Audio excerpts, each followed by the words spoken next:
The Montana Territory sun hung low and mean over the Silver Ridge trading post that October afternoon in 1887, casting long shadows across the wooden platform where they put the girl up for display. Julia Reed stood there trembling, her small hands clutched together at her waist, her brown eyes wide and unblinking like a trapped animal that had given up fighting.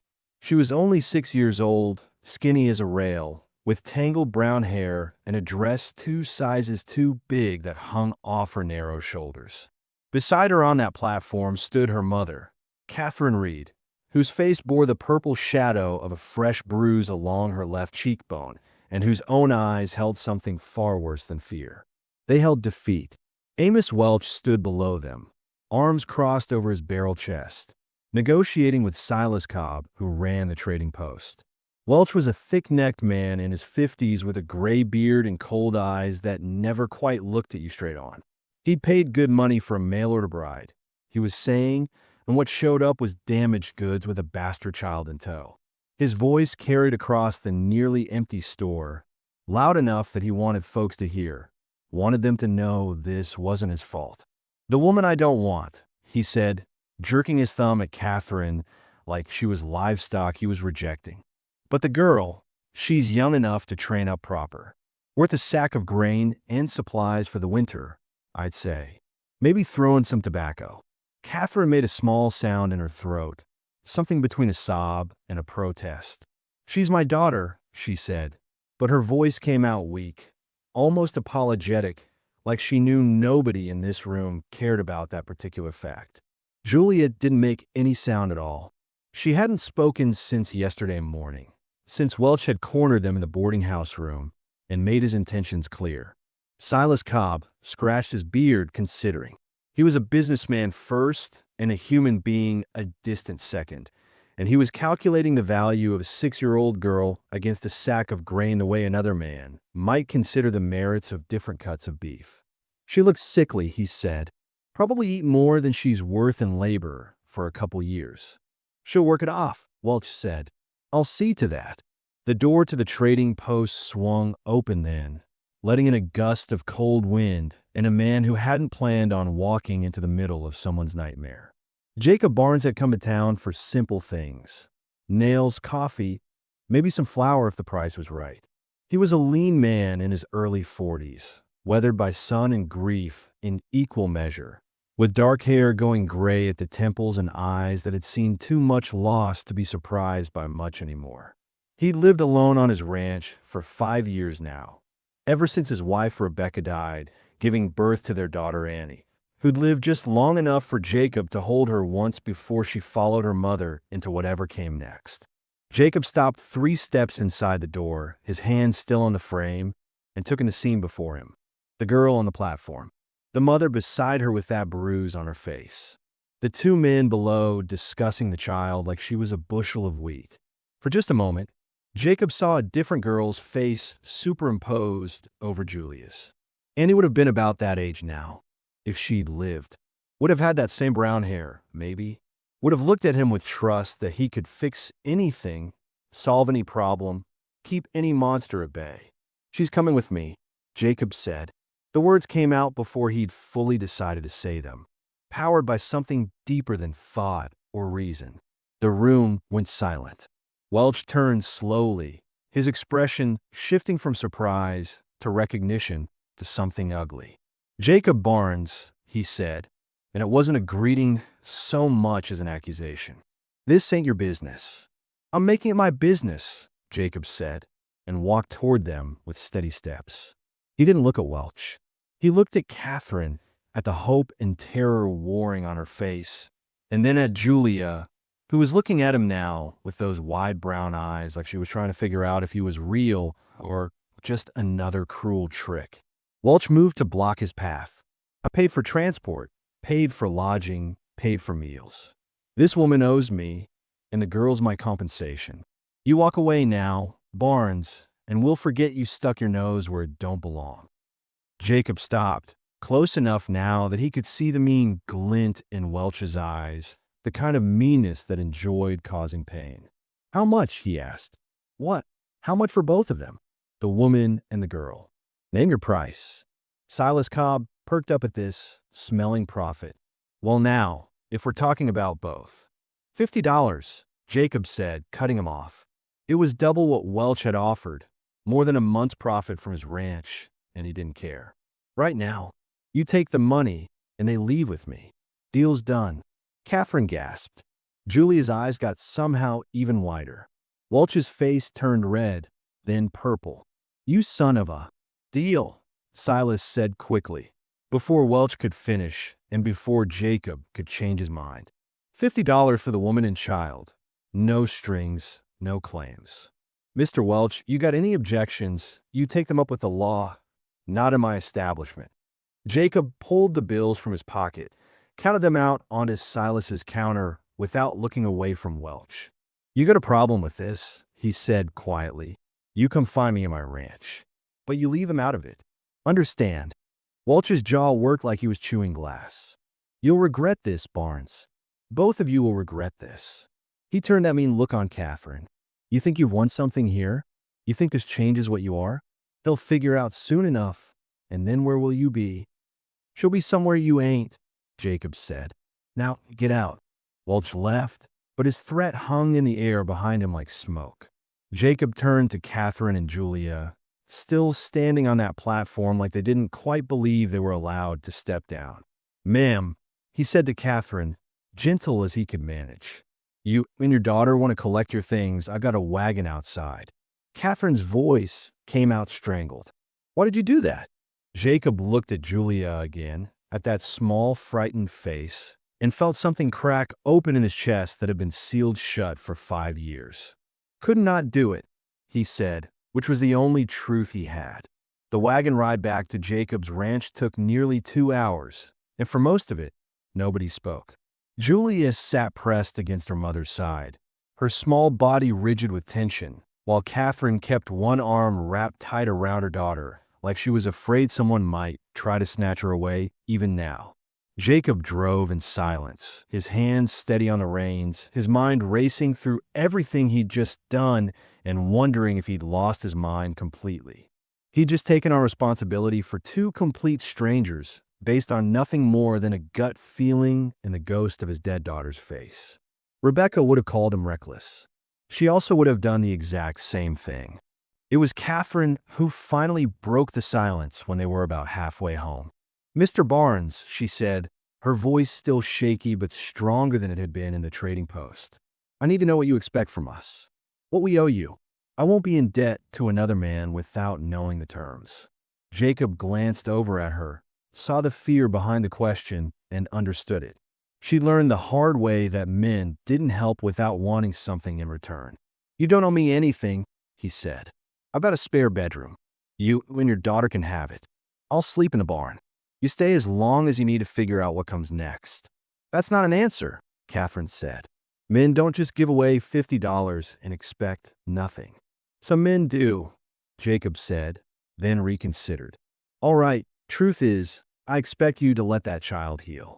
Whatever she's been through, whatever made her stop talking, she needs time and safety to come back from it. That's all I'm asking. Time and safety for both of you. Catherine studied his face for a long moment, and Jacob kept his eyes on the road, letting her look. Finally, she asked, the child you mentioned, in the trading post. You saw someone else's face, didn't you? When you looked at Julia, Jacob's hands tightened on the reins. My daughter Annie, she'd be about that age now. Her and my wife Rebecca, they both died 5 years back. Childbirth took them both in the same night. He'd never said it out loud, quite that plainly before, and the words felt like broken glass in his throat. I'm sorry, Catherine whispered. Me too, Jacob said. Then, because he needed her to understand, I built that ranch for a family. For Rebecca and whatever children we'd have. Spent 2 years getting it just right, and then they were gone before we ever really lived there. It's been sitting empty all this time except for me, and I'm not much for filling up space. Point is, there's room. More than enough room. Julia made a small sound then, not quite a word but close to it, and both adults looked at her. She was staring at Jacob with those big brown eyes, and for the first time since he'd seen her, There was something other than fear in them. It might have been curiosity. It might have been hope. Jacob couldn't tell, but it made his chest ache either way. When they reached the ranch, Catherine's breath caught.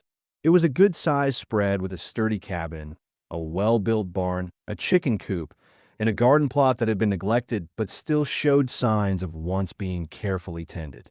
Everything about it spoke of a man who'd planned for a future that never came. Jacob helped them down from the wagon and carried their single carpet bag, which seemed to contain everything they owned in the world. Inside, the cabin was clean but sparse. The furniture was handmade and solid, the kind of work a man does when he's building for permanence. There was a main room with a fireplace, a small kitchen area, and 2 bedrooms, one of which clearly hadn't been opened in years. Jacob pushed that door open now, revealing a room with a real bed, a dresser, and a window that looked out over the mountains. "This is yours," he said. "There's quilts in the chest, and I'll bring in water for washing." Catherine stood in the doorway, like she couldn't quite believe it was real. Julia slipped past her mother and went straight to the window, pressing her small hands against the glass. For the first time, they saw her mouth move, though no sound came out. She was mouthing the word pretty. That first night, Jacob made a simple supper of beans and cornbread, and they ate together at the small kitchen table in awkward silence. Julia picked at her food, eating tiny bites like she expected it to be taken away. Catherine ate mechanically, her eyes darting between her daughter and Jacob, like she was still waiting for the trap to spring. After supper, Catherine tried to clean up, but Jacob waved her off. "You've had a long day," he said. "Get some rest." But Catherine didn't rest. After she put Julia to bed, she came back out to the main room, where Jacob was banking the fire. "I need to understand," she said. "I need to know why you really did this." Jacob sat back on his heels and looked up at her. In the firelight, he could see she was younger than he'd first thought, maybe early 30s, and underneath the exhaustion and fear, there was a strength in her face that hadn't been beaten out of her yet. "You want the whole truth?" he asked. "I want whatever you're willing to give me." So Jacob told her about Rebecca, about Annie, about the 5 years he'd spent half alive, going through the motions of living without any real purpose to it, about how he'd walked into that trading post and seen Welch about to sell a child like she was livestock, and how something in him had just snapped. "I saw my Annie's face," he said quietly.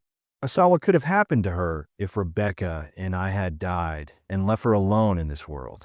I saw a man about to do something evil, and I had the power to stop it. So I did. That's all there is to it." Catherine's eyes were wet. "It's not all there is to it," she said. "You gave up $50. You made an enemy. You took on 2 strangers who might be nothing but trouble for you. That's not nothing, Mr. Barnes. That's everything." "Jacob," he said. "Just Jacob." "Jacob," she repeated, testing the name. "Then, I'm Catherine, and my daughter is Julia, though she hasn't said her own name in 2 days now." "What happened?" Jacob asked, though he wasn't sure he wanted to know. Catherine sat down heavily in the chair across from him, and the story came out in fits and starts. She'd been married young to a man who seemed kind at first, but turned violent after the wedding. She'd stayed too long, thinking she could fix it, thinking it was her fault, thinking of all the things women think when they're trapped. Julia had witnessed too much, learned too early that men's hands brought pain more often than comfort. When Catherine's husband died in a drinking accident 3 years ago, she'd thought they were finally free. But freedom for a woman alone with a child meant poverty and judgment. The mail-order bride arrangement had seemed like an answer, a way to give Julia stability and safety. Amos Welch's letters had been kind, promising a good home and a fresh start. "I should have known better," Catherine said bitterly. "Should have known men don't write letters like that unless they're hiding something." Welch had been different in person, controlling, mean.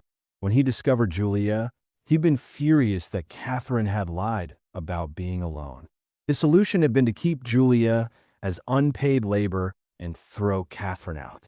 When Catherine refused to be separated from her daughter, he dragged them both to the trading post to settle accounts. The bruise on Catherine's face was from when she'd tried to fight back. Julia hasn't spoken since yesterday morning, Catherine said, wiping her eyes. Since Welch told her she'd be staying with him and learning to be useful. Since he told her that children who aren't useful don't get fed. She just went quiet, like something inside her broke. Jacob felt a white-hot rage building his chest, but he kept his voice calm. "She's safe now," he said. "Both of you are. And whatever time it takes for her to find her voice again, she's got it. No rush. No pressure." Catherine looked at him for a long moment, and Jacob saw her making a decision, choosing to trust him even though every experience she'd had told her not to. "Thank you," she whispered. "I don't know how I'll ever repay you, but thank you." "You already did," Jacob said. "You got her out of there. You refused to give up on her even when it would have been easier. That took more courage than anything I did today." Later, after Catherine had gone to bed, Jacob lay awake in the barn, staring at the ceiling and wondering what he'd gotten himself into. Through the walls, he could hear Julia crying, small frightened sounds, and Catherine's voice soothing her. Then, clear as a bell in the quiet night, he heard Julia's voice for the first time. Just one word, barely more than a whisper, but it carried through the darkness like a prayer. "Safe." And Catherine's reply, thick with tears, "Yes, baby. Safe." Jacob lay there listening, his own eyes wet, and felt something shift inside him. Something that had been frozen for 5 years was starting to thaw. He twisted the wedding ring on his finger, the ring he hadn't taken off since Rebecca died, and for the first time he could remember, he wondered if maybe it was time to let go. Not of her memory, never that, but of the grief that had been holding him in place. These two people sleeping in his house, they needed him to be more than a ghost in his own life. They needed him to be alive. He could do that. He could try. 2 weeks passed like water, finding its level. And somehow the three of them settled into a rhythm that felt almost natural. Catherine woke early to make coffee, and Jacob would find it waiting when he came in for morning chores. She mended the shirts he'd been meaning to fix for months, organized the chaos of his kitchen, brought order to a house that had forgotten what a woman's touch felt like. Julia followed Jacob around the ranch like a shadow, learning to gather eggs and feed the chickens, her small hands gentle with the animals in a way that made Jacob's throat tight.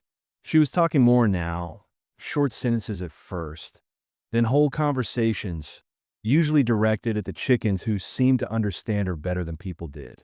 Jacob caught himself watching Catherine when he thought she wasn't looking, noticing things he had no business noticing. The way she hummed while she worked, how she braided Julia's hair with such careful tenderness, the smile that lit up her whole face when Julia left. He'd take off his wedding ring at night, hold it up to the lamplight, then slip it back on, this nightly ritual of indecision eating at him. He felt guilty for wanting something again, guilty for feeling alive when Rebecca was dead. But he also felt more human than he had in 5 years. Catherine was fighting her own battle. Every kindness from Jacob made her trust a little more and fear a little more in equal measure. She knew what she was feeling, knew it was dangerous to let herself fall for a man who'd saved them out of grief and memory. Men changed, she reminded herself. Her husband had been kind once too. But Jacob's steady consistency, his gentle patience with Julia, his way of treating them both like they mattered, it was wearing down every wall she'd built. Then Helena Crane arrived with her committee, 3 stern-faced women in dark dresses who inspected the cabin like they were searching for evidence of sin. They interrogated Catherine about sleeping arrangements, about her intentions, about how long she planned to impose on Mr. Barnes's charity. Helena's eyes were cold as winter. "The committee has found employment for you," she announced. "Laundry work at the Copper Falls boarding house. Room and board included. You have 1 week to accept, Mrs. Reed, or we'll be forced to make decisions regarding Julia's welfare." The threat was clear as glass. Comply or lose your daughter. After they left, Catherine stood at the window shaking, and Jacob wanted to put his fist through the wall. They can't do this, he said, but they both knew that they could. An unwed woman with no means, living with a single man. It didn't matter that everything was proper.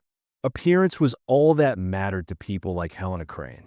That night, neither of them could sleep. They sat by the dying fire in silence until Jacob finally spoke. There's one way to end this. We can marry, for practical reasons. Give you legal protection, give Julia stability, stop the committee's threats. Catherine stared at him. A marriage of convenience? That's not fair to you, Jacob.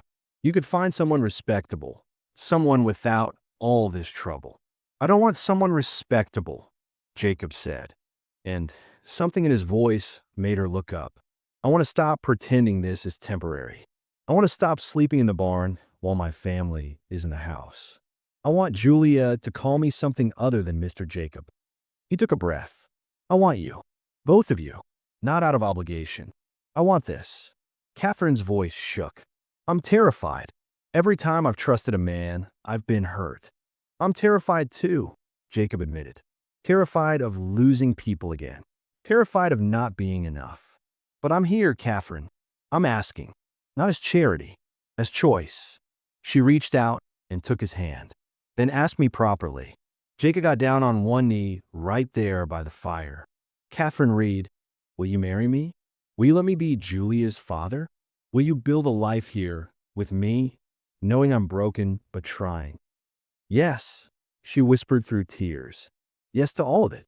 Their first kiss was tentative and gentle, full of fear and hope tangled together. Julia's voice rang out from the bedroom, delighted. Mom is kissing Mr. Jacob. They broke apart laughing, and Julia appeared in her nightgown, grinning wide. Does this mean he's my papa now? Jacob knelt down, and Julia threw herself into his arms. If you'll have me. Yes, she squealed. They announced the engagement in town the next day.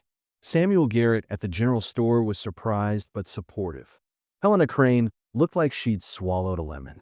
And Amos Welch, who'd been lurking around the edges of town for weeks, stepped out of the shadows with murder in his eyes.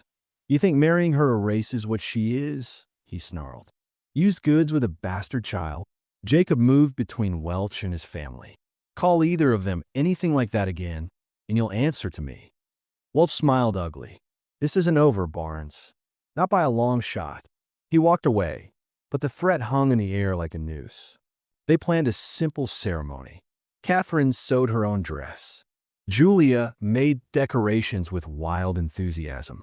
Jacob finally took off Rebecca's ring for good, placed it in a box with her other things.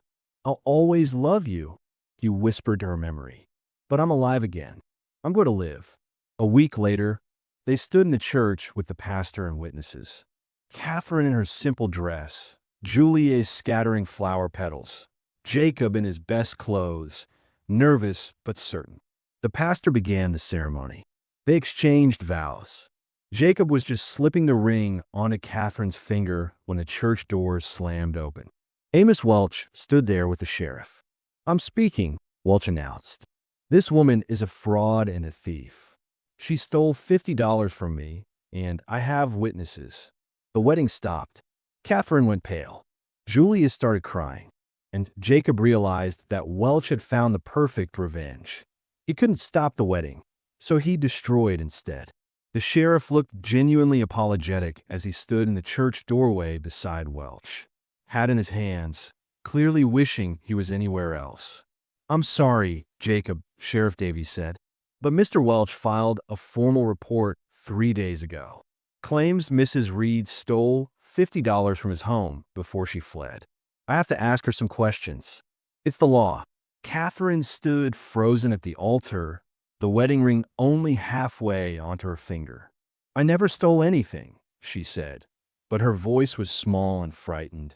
The voice of a woman who knew that her word meant nothing against a man's accusation.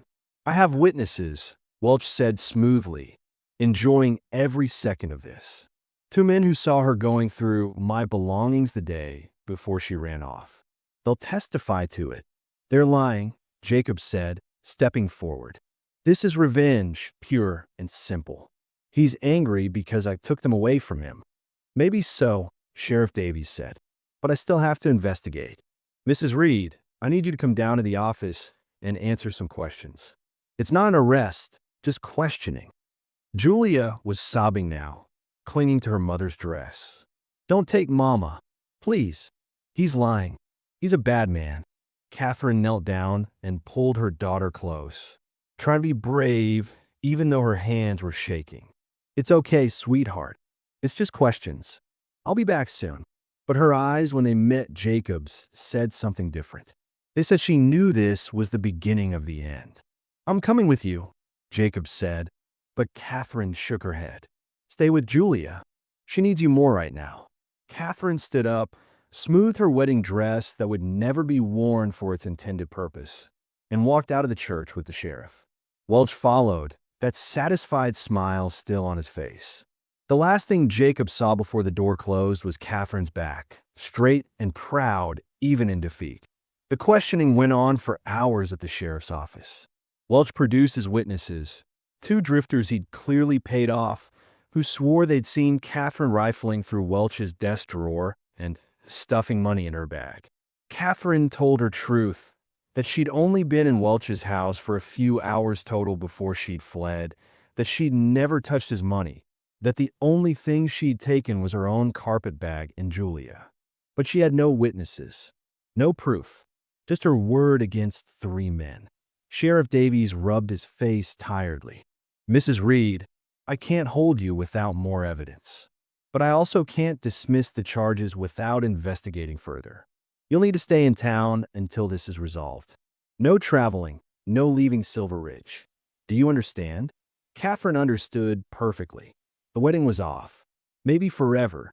She'd be trapped in this town, under suspicion, separated from Jacob and Julia, while Welch smiled and waited for her to break. Where am I supposed to stay? She asked.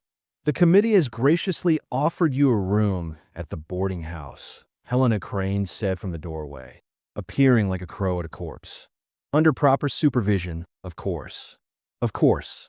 Catherine would be watched every moment, judged by women who already believed the worst of her. She nodded numbly. What choice did she have?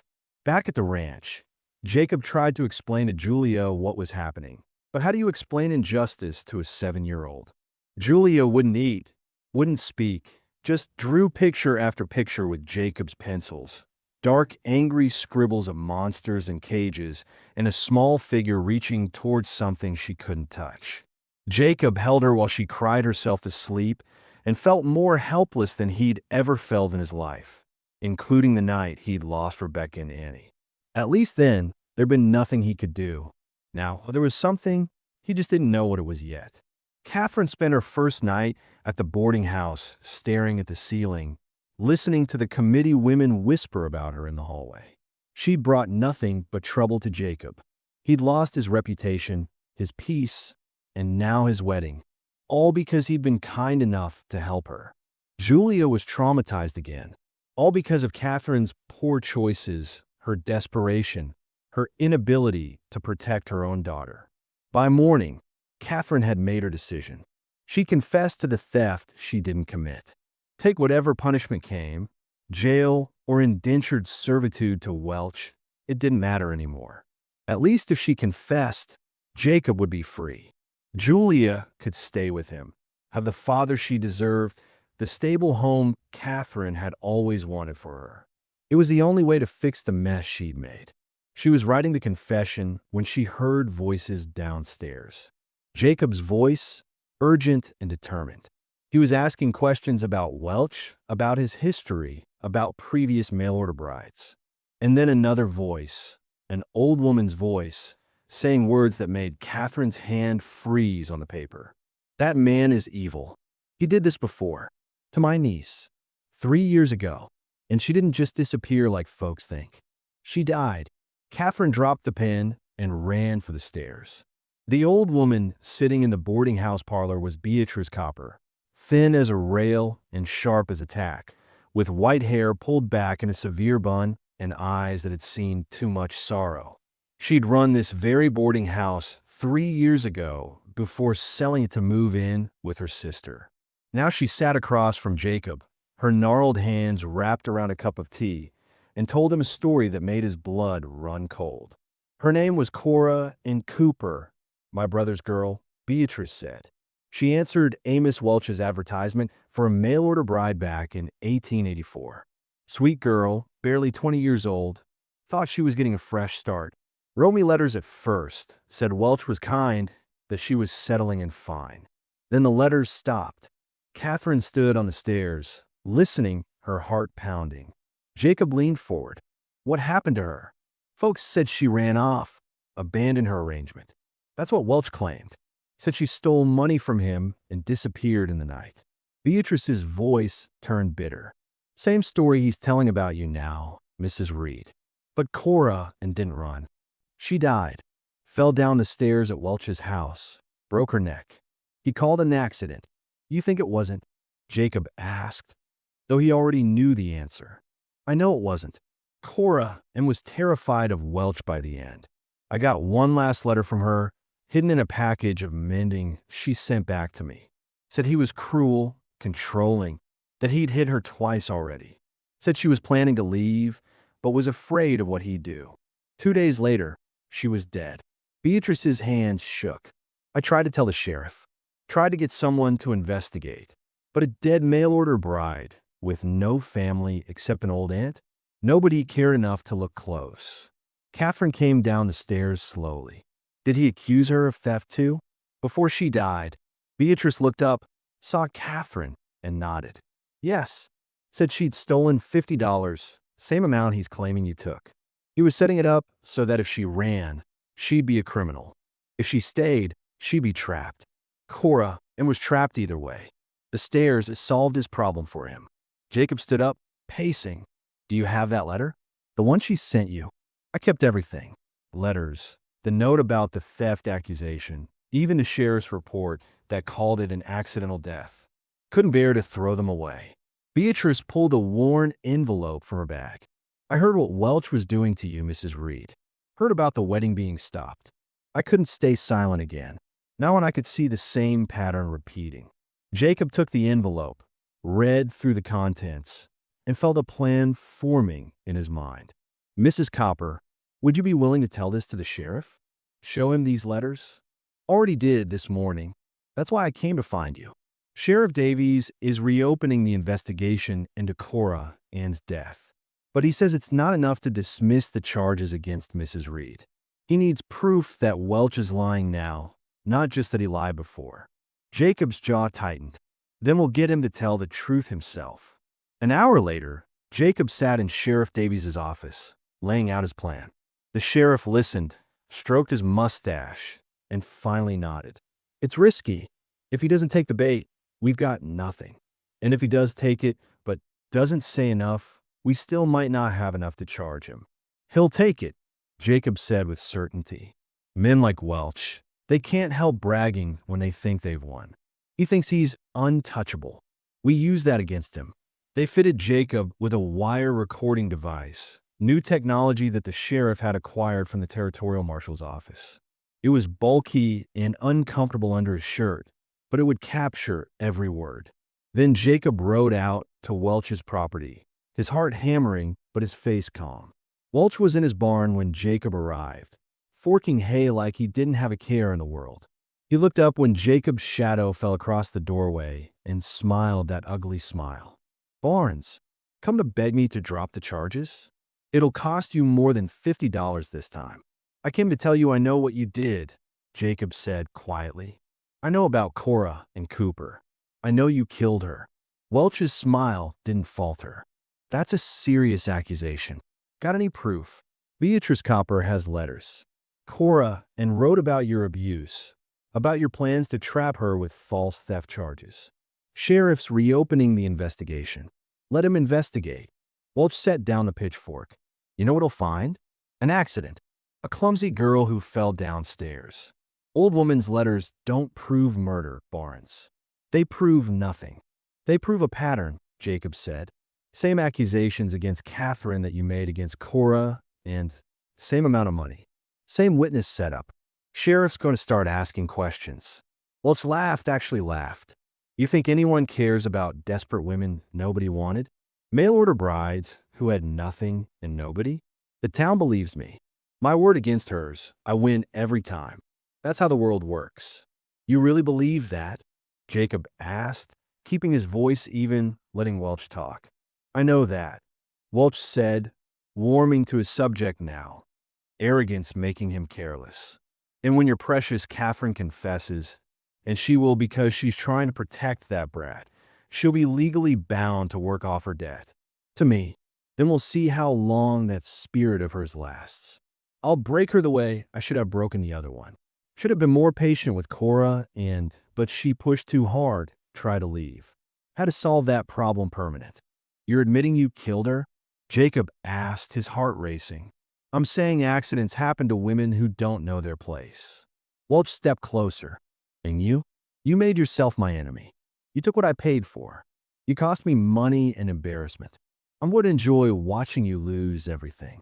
The woman, the child, your reputation, your ranch when you can't make payments because you're too busy trying to save them. I'm going to enjoy every minute of your suffering. That's quite a confession, said Sheriff Davies, stepping out from the other stall with 2 deputies behind him. Welch's face went white, then red. That's entrapment. You can't. I can and I did, the sheriff said, pulling out handcuffs. Amos Welch, you're under arrest for fraud, conspiracy to commit fraud, and I'm charging you with the murder of Cora and Cooper pending further investigation. You have the right to remain silent, which I strongly suggest you start exercising about now. Welch lunged at Jacob, but the deputies grabbed him. This isn't over, Barnes. You hear me? This isn't over. But they all knew it was. Welch's own words, recorded on the device under Jacob's shirt, had sealed his fate. As they dragged him away, still shouting threats, Sheriff Davies clapped Jacob on the shoulder. Good work. Let's go tell Mrs. Reed she's free. Catherine was waiting at the boarding house with Julia, both of them pale and anxious. When Sheriff Davies told them all charges were dropped, that Welch was in jail and would likely stay there, Catherine's knees buckled. Jacob caught her, and Julia threw herself at both of them, crying and laughing at the same time.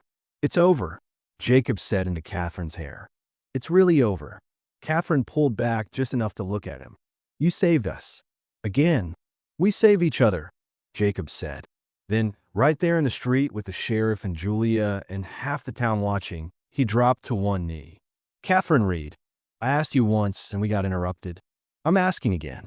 Will you marry me? Catherine was laughing and crying at once. Yes. I said yes before. I'm saying yes now. I'll say yes tomorrow and every day after. Say yes forever, Mama. Julia shouted, bouncing on her toes. Yes, forever, Catherine said, and pulled Jacob up to kiss him properly this time, in front of God and everybody. From across the street, Samuel Garrett started clapping. Others joined in, not everyone, but enough. The tide had turned. 1 week later, they stood in the same church with the same pastor, but everything felt different this time. The morning sun streamed through the windows, casting golden light across the wooden pews, and there were more people present than before, genuine well-wishers who'd come to see justice celebrated. Catherine wore the same simple dress she'd sewn, but now she was radiant with certainty rather than nervous hope. Julia scattered flower petals down the aisle with pure joy, making sure to cover every inch of floor because this time, nothing was going to interrupt her parents' wedding. Jacob stood at the altar in his best clothes, his hands steady now, his heart full. When Catherine walked toward him, he saw his whole future in her eyes. The pastor smiled warmly. Dearly beloved, we are gathered here today for the second time this week to join this man and woman in holy matrimony. And I'll say right now, if anyone has any objections, they better have a good lawyer, because Sheriff Davies is sitting in the 3rd row. Laughter rippled through the church. Even Catherine smiled through happy tears. The pastor continued, his voice strong and clear. Jacob Barnes, do you take Catherine Reed to be your lawfully wedded wife, to have and to hold, in sickness and in health, for richer or poorer, as long as you both shall live. I do, Jacob said, his voice rough with emotion. I take you as my wife, my partner, my heart, my second chance at life. And Catherine Reed, do you take Jacob Barnes to be your lawfully wedded husband, to have and a hold, in sickness and in health, for richer or poorer, as long as you both shall live? I do, Catherine said, her voice strong and sure. I take you as my husband, my family's protector, my home, my future. Jacob slid the ring onto her finger all the way this time, and Catherine did the same for him. His left hand no longer wore Rebecca's ring. He'd said his goodbye, made his peace. This was a new beginning. I now pronounce you husband and wife, the pastor declared. Jacob, you may kiss your bride, and son, make it count because you've earned it. The kiss was longer than propriety suggested and full of promise for the life they'd built together. The church erupted in applause, and Julia shouted, "Finally," which made everyone laugh. But the pastor held up his hand. "We have one more piece of business." He looked down at Julia, who stepped forward solemnly. "Julia Reed, do you accept Jacob Barnes as your father, to love and honor, to listen to and learn from, as long as you both shall live?" Julia's voice rang out clear and certain. "I do. He's been my papa in my heart already, and now he gets to be my papa for real." Jacob knelt down, a level with his daughter now, legally and truly his daughter. "And you're my daughter and mine, Julia, for always." She launched herself into his arms, and he stood up, holding her tight, while Catherine wrapped her arms around them both. Their first moment as a legal family, witnessed and blessed and finally real. The reception at Samuel Garrett's general store was simple but joyful. Garrett had closed the store for the afternoon and moved the merchandise to make room for tables laden with food the community had brought. There was fiddle music and dancing and the kind of celebration that comes when good people win against bad odds. Even some of the committee women attended, though notably not Helena Crane, who'd made herself scarce since Welch's arrest. Beatrice Copper approached Catherine during the reception, carrying a small wooden chest. "My niece would want you to have this," she said, pressing it into Catherine's hands. Her hope chest. She never got to use it for the life she dreamed of. Maybe you can fill it with better memories. Catherine's eyes filled with tears. "I'll honor her memory. I promise." "You already have," Beatrice said. "By surviving. By fighting back. By not letting him win." Samuel Garrett raised his glass for a toast. To the Barnes family. Proof that sometimes the roughest roads lead to the best destinations, and that good people can win if they're stubborn enough. Jacob raised his own glass. To second chances and the courage to take them. And to my wife and daughter, who gave me back my life. The ride back to the ranch as the sun set was peaceful in a way that felt earned. Julia fell asleep in a wagon bed, exhausted from excitement and dancing. Catherine sat close to Jacob on the bench, his arm around her shoulders, her head resting against him. "Thank you," Jacob said quietly. "For what?" "For trusting me. For saying yes. For giving me a family again." "Thank you for opening your door that day," Catherine said. "For fighting for us. For loving us enough to risk everything." When they got home, Jacob carried sleeping Julia inside and tucked her in a bed. She stirred as he pulled the quilt up to her chin. "Papa," she murmured, still half asleep. It was the first time she called him that without any prefix, just Papa, simple and true. Jacob's voice caught. "Yes, sweetheart. We're really home now. Forever home. Forever home," he promised. Julia smiled and drifted back to sleep. Jacob stood there for a moment, watching her peaceful face, still hardly believing this was his life now. Catherine appeared in the doorway and took his hand, leading him to their bedroom, their marriage bed, the beginning of their life together as husband and wife.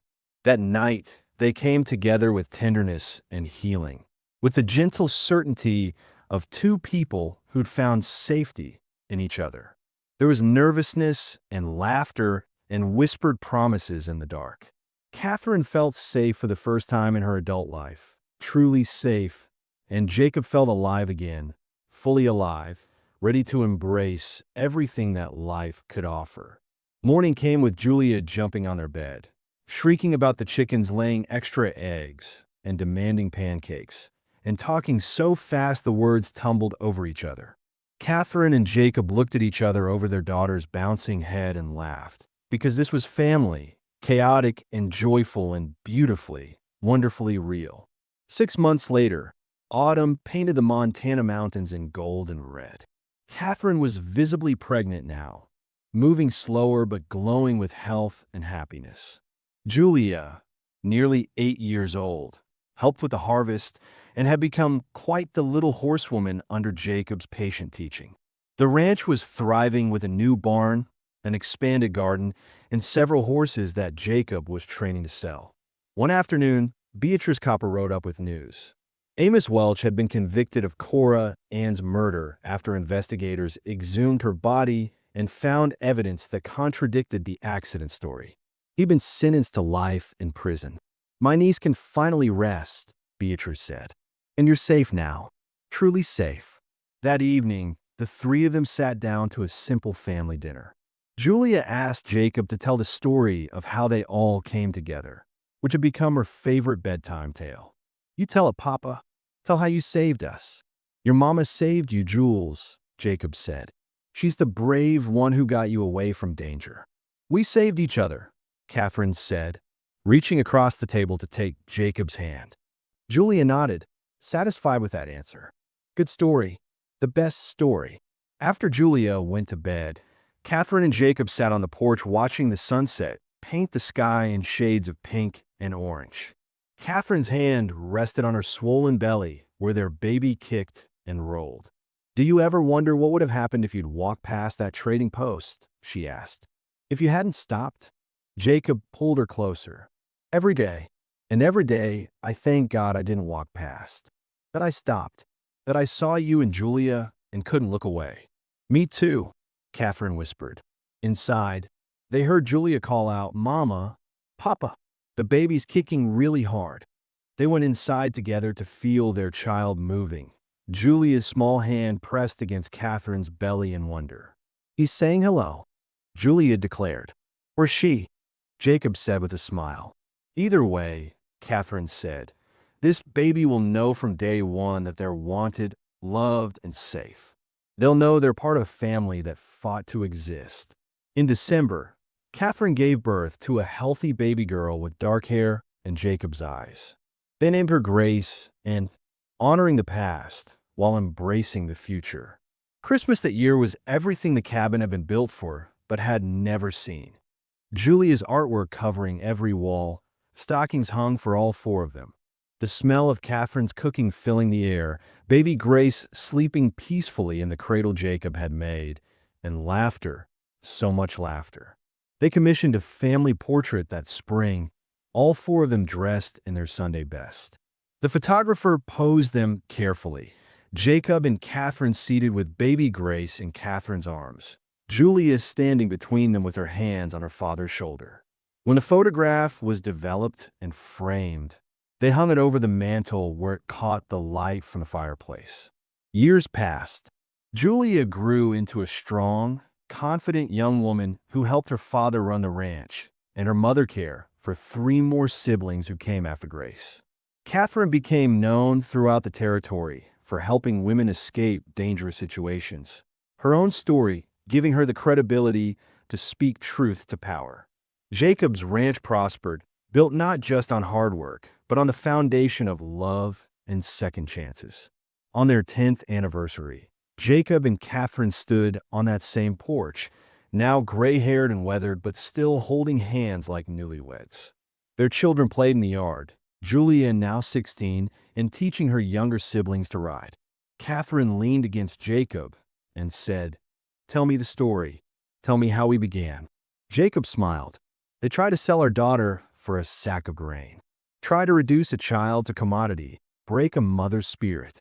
But they didn't account for something, the power of a single choice. The power of saying no to evil and yes to love." That day in the trading post, I thought I was saving you. Truth is, you saved me. Gave me back my life, my purpose, my family. Some people still whisper about how we came together, Catherine said. Let them whisper, Jacob said, kissing her temple. We're too busy living to care. And they were. They lived fully, loved deeply, and built a legacy not of wealth or fame, but a family forged in courage, sealed in justice, and sustained by the simple truth that sometimes the bravest thing you can do is choose love when the world chooses cruelty.